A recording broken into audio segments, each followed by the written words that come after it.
Graça e paz, internauta do IR Online. Hoje nós estamos aqui com um convidado muito especial. Eu quero apresentar ele, Pastor Gustavo, do Nova Geração. Obrigado, Pastor Gustavo, por essa entrevista, estar conosco aqui. Uma alegria estar com vocês. Deus abençoe aí, galera. Glória a Deus. Pastor Gustavo, a gente tem uma ligação legal, a Igreja Internacional da Renovação e a Igreja Internacional da Reconciliação, né? Vocês estão em Brasília. Isso. E nós estamos aqui e Deus tem unido as nossas igrejas. Não é a primeira vez que o Pastor Gustavo vem aqui e sempre, graças a Deus, o poder de Deus nos alcança. Nós somos muito edificados com a tua presença. Nós queremos saber isso. Eu sei que o Senhor visita muitos lugares, né? Eu quero saber essa sensação. Sempre que o Senhor está, a glória de Deus está presente, as pessoas a manifestação do Espírito Santo acontece da mesma maneira que a gente vê aqui em Anápolis? Deus tem sido muito bom com a gente acredita que não existem céus fechados para aqueles que têm comunhão com Deus. Lógico que existem alguns lugares que são mais fáceis que outros, mas se aqueles que têm comunhão com Deus, os céus são abertos. Então, o que se manifesta nas igrejas, na verdade, é uma continuação do que a gente vive como estilo de vida, né? Com o que a gente crê como princípios do Evangelho, que nós vivemos todos os dias, nas nossas devocionais, na nossa casa, no nosso cotidiano. Quando a gente sobe em cima do púlpito, é simplesmente uma extensão daquilo que nós já vivemos. E tem quanto tempo já o Ministério Nova Geração? O Ministério Nova Geração é o Ministério de Louvor da igreja local. Então nós começamos na igreja local, como Ministério de Adoração da igreja local. Então nós estávamos recebendo músicas de Deus, começamos a tocar e essas músicas começaram a se espalhar, nós começamos a receber convites, aí começamos a ir e a ficar na igreja local. Então nós dividimos nosso tempo em viajando e ministrando na igreja local. Então tem a idade da igreja, deve ter 9 anos, o Ministério Nova Geração junto com a igreja local. Pastor Gustavo, e o senhor tem um chamado para jovens, né? Nosso principal foco é jovens e adolescentes, como um chamado de Deus para a gente.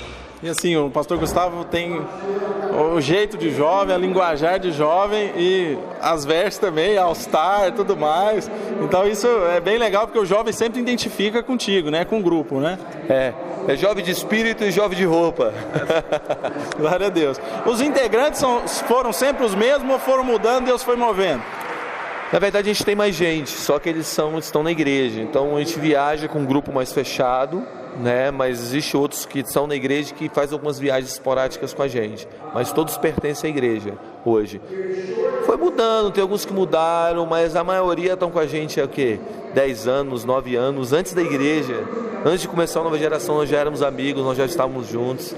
A gente está aí já, acho que o mais novo tem 5 anos, 6 anos juntos. Pastor Gustavo, é algo assim, o senhor é um músico de excelência, toca bem, a gente percebe que, né, não é uma coisa arranjada, e é algo que a gente vê que pega muito músico, né, que às vezes a gente vê que ele é regido, às vezes por forças demoníacas, às vezes são as músicas seculares.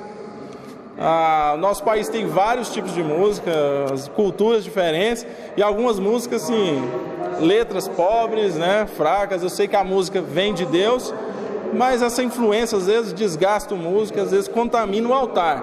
Eu queria saber essa posição do senhor, o que o senhor acha da música secular, o que o senhor acha, sabe, do músico consagrado totalmente, não precisa, qual que é a sua posição nesse aspecto? Eu acredito numa vida separada para o altar, de pessoas separadas, ungidas e santificadas para estar no altar, é o que eu acredito. Eu não ouço música secular, tem muitos amigos meus que são pessoas ungidas e ouvem, eu não ouço. E eu sempre aconselho a não ouvir, mas existem pessoas que ouvem. A minha opinião, eu não ouço. E o conselho que o senhor dá? Ou separe-se totalmente, o que o senhor aconselha? Eu aconselho a não ouvir. Agora, vou voltar a repetir, existem pessoas que ouvem, pessoas que não, para elas não fazem mal nenhum na vida delas, elas acham que aquilo ali é legal. Na minha opinião, não deveria ouvir, mas existem pessoas que ouvem. Verdade. Outra pergunta polêmica, Pastor Gustavo. Estou aqui hoje, nós estamos querendo saber tudo. O que acontece muito no meio secular? As pessoas vê o artista no altar, né, vê no palco, quer dizer, né? E às vezes colocam como ídolo, né? E a gente sabe que quando a gente chega na igreja, a gente vê que todos nós estamos cultuando um Deus vivo. E como que o senhor trata isso? Porque às vezes a pessoa ainda não é crente, chega olha, né, você pastor já meio que no coração idolatra, às vezes nem fala isso para você, mas o jeito que chega já dá para perceber. Como que o senhor lida com esse tipo de pessoa? Como que o senhor trabalha com isso para poder levar toda a adoração para Deus? Ok, vou fazer uma diferenciação aqui entre dois públicos. Primeiro, o coração do músico, do adorador, do artista, como as pessoas querem falar. Eu acredito em algo. Eu acredito que Deus quer engrandecer o nome das pessoas. A Bíblia fala que Deus virou para Abraão e disse: eu vou engrandecer o teu nome, Abraão, e todas as famílias serão abençoadas através de ti. Então, quando Deus engrandece o nome de alguém, a pessoa tem que entender que aquela unção é para ser compartilhada, que todos os outros serão abençoados por aquela unção. O problema não é receber um nome grande, o problema é o que você vai fazer com esse nome e o que isso vai proporcionar ao seu coração, se você vai perder o coração ou não. Porque eu acredito que Deus quer dar influência e poder à igreja. Isso não vem sem um nome grande. Agora, como você vai lidar com aquele nome e com aquilo que Deus está fazendo sobre a sua vida, aí é uma coisa séria. Agora, em relação, esse é o coração do adorador. O adorador precisa ter o coração no lugar certo, quando Deus levantar, porque é natural, você está exposto, as pessoas vão querer estar perto de você, mas o seu coração tem que permanecer e entender que foi Deus que está fazendo tudo aquilo. Eu tenho um negócio que me segura muito, que faz muito bem para mim. Se eu não tivesse Jesus, onde eu estaria hoje? Aquilo lá sou eu, esse aqui não. Esse aqui é Jesus em mim. Então isso me bota no lugar correto. Agora, em relação ao povo, isso é um problema sério, porque a gente tem que lidar e discipular essa geração de entender que todos nós somos ministros. Quando as pessoas vêm para a igreja, elas vêm com essa cultura de show. Eu acredito que isso é um processo, a gente tem que ter paciência com algumas pessoas, mas o coração do ministro precisa estar no lugar correto, e ele precisa saber dizer: não, isso aqui é bom, isso aqui é ruim, isso aqui não colabora para o reino, isso aqui rouba a glória de Deus. Isso é importante, galera. Principalmente os músicos que sobem no altar, ter essa consciência de que tudo é para a honra e glória do Senhor. Pastor, nisso tudo, como que o senhor vê a política e a igreja? Já que a gente está falando agora de pessoal, de público, de autoridade, entregar autoridade para a igreja, como que o senhor vê a política e a igreja? Eu faço um culto de oração, não sei se vocês sabem, um culto de oração e adoração toda primeira segunda-feira do mês dentro do Senado Federal. Eu tenho um culto de oração e adoração, então a gente tem um toque, a gente toca o meio político.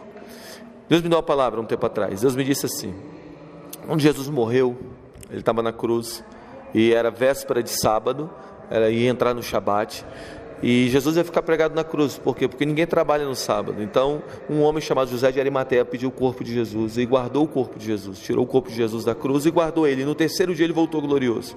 Quem é o corpo de Jesus? A igreja. José de Arimateia era quem? Um político. Então um político pediu o corpo de Jesus e guardou o corpo de Jesus, e ele voltou glorioso. Olha que interessante, Deus vai levantar uma geração, eu acredito nisso, de políticos que vão guardar o corpo de Jesus, que vão proteger o corpo de Jesus, assim como José de Arimateia. A política precisa ser tocada pela igreja, eu acredito nisso. Eu acredito que precisam levantar líderes jovens, pessoas santas e puras, que vão entrar no meio político e influenciar o meio político, guardando o corpo e trazendo projetos tremendos que irão edificar a sociedade. Eu acredito que é benéfico, com um ponto: tendo um coração no lugar correto. Tudo depende do coração. Eu acredito que Deus quer exaltar a igreja em todas as áreas. Vamos sempre continuar orando. Eu não sabia desse trabalho do pastor Gustavo, mas é importantíssimo ver, um homem de Deus nos liderar e ver assim, a bênção de Deus se estabelecer, pastor Gustavo? Com relação a projetos, o senhor tem um projeto para escolas e faculdades, Como que isso nasceu no teu coração? Como que Deus falou? E como que está hoje esse projeto? Na verdade, nasceu no coração do meu pai. Meu pai é um sonhador, um visionário, e nós abraçamos ele.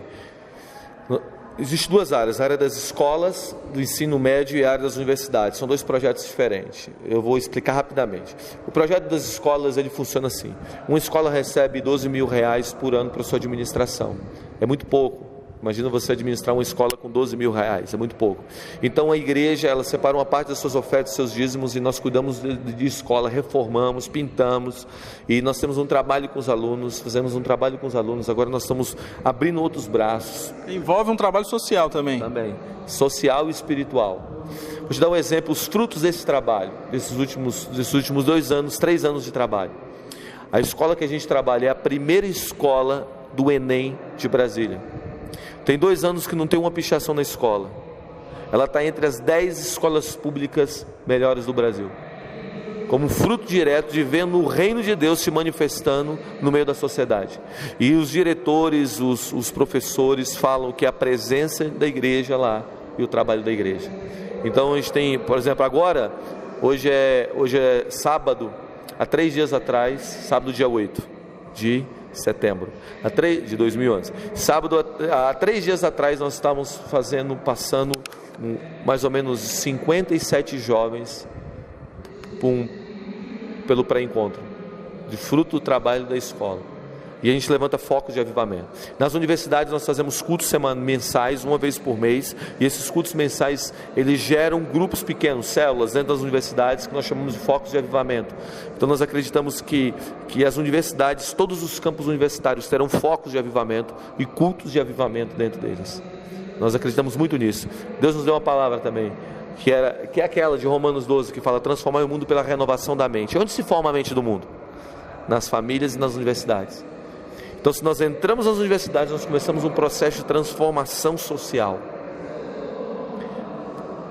Os próximos empresários, os próximos médicos, os próximos influenciadores que estão dentro das universidades.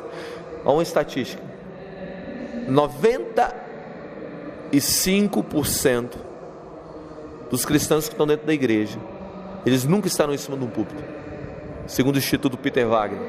Então o que a gente tem que fazer? A gente tem que influenciar as pessoas nas suas áreas de trabalho, para que eles sejam cristãos genuínos e homens debaixo de uma dimensão de poder que funcione nas esferas da sociedade. Então, médicos cheios da glória de Deus, advogados cheios da glória de Deus. E onde nós vamos encontrá-los? Nas universidades, na época de formação, porque um jovem na universidade está decidindo o que ele vai ser, com quem ele vai casar, para onde ele vai. Então, se a gente entra nessa hora, na hora da interrogação, a gente tem uma grande chance de influenciar toda a vida dele. Fazendo uma nova geração, né, pastor Gustavo? Levantando uma nova geração. Esse é o projeto de Deus. Creio que esse nome não é à toa, é uma palavra, assim, uma frase profética, né? Nova geração. Eu creio nisso, nesse ministério de vocês, ungido pelo Senhor. E infelizmente nosso tempo acabou. Eu quero agradecer a presença do Senhor aqui conosco, mais uma vez aqui, né, nos abençoando. Eu queria que o Senhor liberasse uma palavra para os jovens da Igreja Internacional da Renovação aqui de Anápolis. O Senhor liberasse uma bênção profética, céus abertos também para os nossos jovens. Amém. Amigos, vocês já fazem parte da nossa família, nós sempre estamos juntos.